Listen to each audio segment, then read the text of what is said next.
finalizando a anamnese, por que uma anamnese precisa ser tão bem feita se a gente vive na era da precisão diagnóstica na medicina, onde a gente tem uma tecnologia, as chamadas tecnologias duras, que podem fazer o diagnóstico para o médico? E eu estava lendo outro dia, falando das especialidades que podem desaparecer. E aí, uma delas seria a radiologia. Por quê? Porque você junta tudo que é imagem na precisão diagnóstica e você consegue chegar a alguns diagnósticos. Isso aconteceu com o Covid para fazer a classificação se ele tinha 10%, 25%, 50%. Mas depois, hoje, mesmo com toda a precisão diagnóstica que a tecnologia nos proporciona, você precisa do radiologista para saber um pouco da história. A gente estava com um paciente de HIV/AIDS e já tinha 2 meses de internação e a gente estava querendo fechar o diagnóstico e a tomografia dele veio com um laudo compatível com uma outra doença que não seria dele, porque a gente tratou e não resolveu. Aí foi se conversar com o acompanhante do paciente e aí se pensou em um outro diagnóstico chamado leucoencefalopatia rapidamente progressiva, que é algo que a gente não vê há muitos anos em função das novas terapêuticas. E aí a gente ligou para o radiologista e disse, olha, a gente pensou nesse diagnóstico. Você não quer rever o laudo? Ele disse, revejo. E quando ele reviu o laudo, ele disse, realmente não é leucoencefalopatia mesmo. A gente não costuma ver, tem muitos anos que a gente não vê, e se não tiver a história, vocês também não colocaram nada da história do paciente, a gente não pode adivinhar, a gente tem uma possibilidade diagnóstica. E aí se mudou a abordagem do paciente e se mudou o diagnóstico. Não é que o colega tivesse errado, apenas a gente também, como clínico, não colocou lá hipótese diagnóstica para ele ter apesar da tecnologia, era uma ressonância. Mesmo com a ressonância, mesmo ele sendo um bom radiologista, ele precisa de uma evidência, de uma história para ele fechar melhor o diagnóstico dele. A outra, eu tive uma paciente com esquistossomose aguda e ela foi nas urgências, ela tem plano de saúde, ela foi, eu acho que umas 4 ou 5 vezes, deu entrada no serviço de urgência em um período de 25 dias. E cada vez que ela ia, na última fizeram uma tomografia nela, fizeram uma porção de exames e toda vez mudavam o esquema antibiótico dela. E ela já estava no 4º esquema antibiótico. E eu estava dando aula no ambulatório, eu estava com uma turma do 8º período de medicina. E eu tinha falado na semana anterior sobre esquistossomose. E quando os 2 alunos foram fazer a história, eles voltaram em uma outra sala, eles voltaram para a sala que eu estava, professora, precisa ver essa paciente comigo. Eu disse, o que foi? Eu disse, eu vou ver. Por que você está tão eufórica? Ela disse, porque eu já sei o diagnóstico. Eu disse, qual é o seu diagnóstico? Ela disse, esquistossomose aguda. Aí eu disse, esquistossomose aguda, que não é um diagnóstico fácil. Precisa ter... Por quê? Por que não é fácil? Porque até 40 dias nós não temos parasitológico que positivo. Precisa você ter um laboratório sofisticadíssimo depois de 2 semanas para você fazer diagnóstico. E a gente não tinha isso. Um laboratório de pesquisa para fazer isso. E aí eu disse, como é que você diagnosticou? Ela disse, pela história, professora.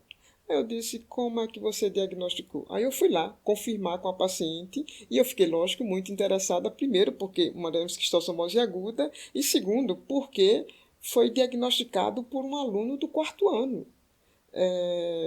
Depois que uma paciente estava com 25 dias e ter passado 4 a 5 vezes, dado entrada nos serviços de urgência dos bons hospitais da cidade, ter feito os exames sofisticados e não ter dado diagnóstico. E ela foi mandada para mim, o colega disse, é uma febre a esclarecer, que eu não sei o que é. Ela era amiga de uma pessoa conhecida e me pediu para ver que era uma febre a esclarecer. Eu disse, como é que você fez? Aí eu perguntei dos últimos 30 dias dela, como ela tinha 25 dias de história, aí eu perguntei dos 40 dias. Ela disse, não, a única coisa que eu fiz, eu fui tomar banho entre São Cristóvão, numa barreira lá que tem, um banho entre São Cristóvão e Itapuranga. E aí eu disse, você teve febre, começou a ter febre, quanto tempo depois? Ela disse, doutora, eu acho que não foi do banho não, porque eu só tive febre 2 semanas depois. Aí eu disse, cadê o hemograma dessa paciente? Ela já tinha um calhamaço de exames que ela tinha feito, ela tinha um plano de saúde dela, e apareceu lá uma eosinofilia, e atribuíram que a eosinofilia dela seria da alergia, porque ela disse que tinha rinite. Aí por isso que ela fez tomografia de face, não sei o que. Eu disse, olha, como você tem 30 dias de evolução, eu vou esperar mais 15 dias para fazer o seu parasitológico de fezes. Eu vou fazer uma... Ela disse, mas meus exames de fezes estão todos negativos. Eu já fiz 5, professor, doutora. Eu disse, 5 é? Tá. Então a gente vai fazer o sexto, mas não agora. Porque eu sabia que era tudo negativo. E eu sei que o período pré-patente da esquistossomose aguda leva em torno de 45 a 60 dias. E eu esperei os 45 dias e depois dos 45 dias o parasitológico dela lá veio com ovos de esquistossoma. Na verdade, ela tinha esquistossomose aguda e a estudante diagnosticou... Não é que os médicos por quem essa paciente passou não eram bons. Eram bons profissionais e trabalham em bons hospitais de urgência na cidade. É que na urgência é tão rápido que não dá tempo de você questionar, de fazer uma história. E esquistossomose aguda, ela prima por sintomatologias respiratórias. O que é que acontece? Quando a gente pensa em esquistossomose, pensa em aparelho digestivo ou abdominal. E na aguda, isso se inverte. Ela ela teve o diagnóstico pela história.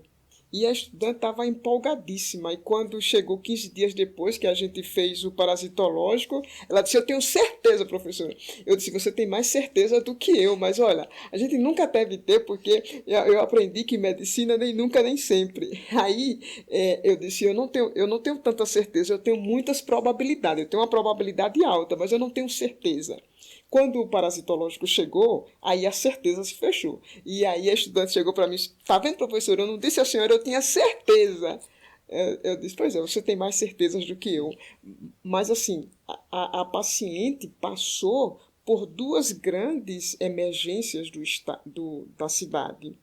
Ela fez exames, uma variedade de exames do ponto de vista diagnóstico, mas faltou a epidemiologia da paciente. E aí, a estudante sem tecnologia, sem conhecimento tão grande, né? Vocês entendem o que é um paciente no 8º período, no 4º ano, fazer um diagnóstico de esquistossomose aguda, que não é fácil de fazer, porque não é fácil você ficar atento para um diagnóstico que você só faz pela epidemiologia. Então, lembrar que a tecnologia é fantástica. Eu adoro inovação, eu adoro tecnologia, mas toda tecnologia tem um preço. E os custos, a gente diz que saúde não tem preço, mas tem custo. E nem sempre a gente vai poder dispor da tecnologia que a gente gostaria. E tecnologia em excesso, como todas as coisas em excesso, ela não é boa. A gente hoje já sabe que se você faz muitas ressonâncias, o contraste que é usado pode ter complicações, dar complicações para o paciente. A tomografia hoje em criança já se levanta a hipótese de maior número de neoplasias por excesso de tomografias em criança. Então, as tecnologias, elas são ótimas e devem ser utilizadas, mas elas devem ser utilizadas quando bem indicadas. E não existe exame caro. Existe exame com má indicação. Um hemograma pode ser um exame caro se você não tem necessidade para aquele paciente. Uma ressonância pode não ser um exame caro se você fecha o diagnóstico que você pensou no paciente, que você facilitou e melhorou a qualidade de vida do paciente. Então, tecnologia é necessária e a vida é um renovar constante. A gente tem, e medicina é muito interessante, porque a gente tem uma radiografia convencional com mais de 150 anos, quase 200 anos, e a gente continua usando. A gente continua usando. Aí, quando chegou o ultrassom, todo mundo disse que não ia precisar mais do raio-x. Continuamos usando o raio-x. Aí chegou a tomografia, a gente não vai precisar mais de ultrassom. Aí a gente incorporou o raio-x, o ultrassom e a tomografia. Aí surgiu a ressonância. Bom, aí eu já não preciso da tomografia, não, mas a ressonância não é bom para determinadas coisas. Aí continuou se usando a tomografia. Imagine para um exame do coração. Eu tenho uma ressonância que é bom para o músculo, para o miocárdio, mas a tomografia é melhor para ver coronária. Então, você precisa de usar tomografia e ressonância. Isso é exagero? Não. Mas quando é bem indicada, ela é ótima. E a gente precisa ter novas tecnologias para a gente melhorar a nossa qualidade diagnóstica, que a gente não tinha há alguns anos atrás, mas ela precisa ser bem indicada, porque senão é frustrante para o médico, é frustrante para o paciente. Imagine o paciente fazer uma enormidade de exames e não fechar o diagnóstico. Não tem coisa mais frustrante para o paciente do que ele ser submetido a vários exames e não fechar o diagnóstico dele. Então, tecnologia é necessária, é essencial quando bem indicada.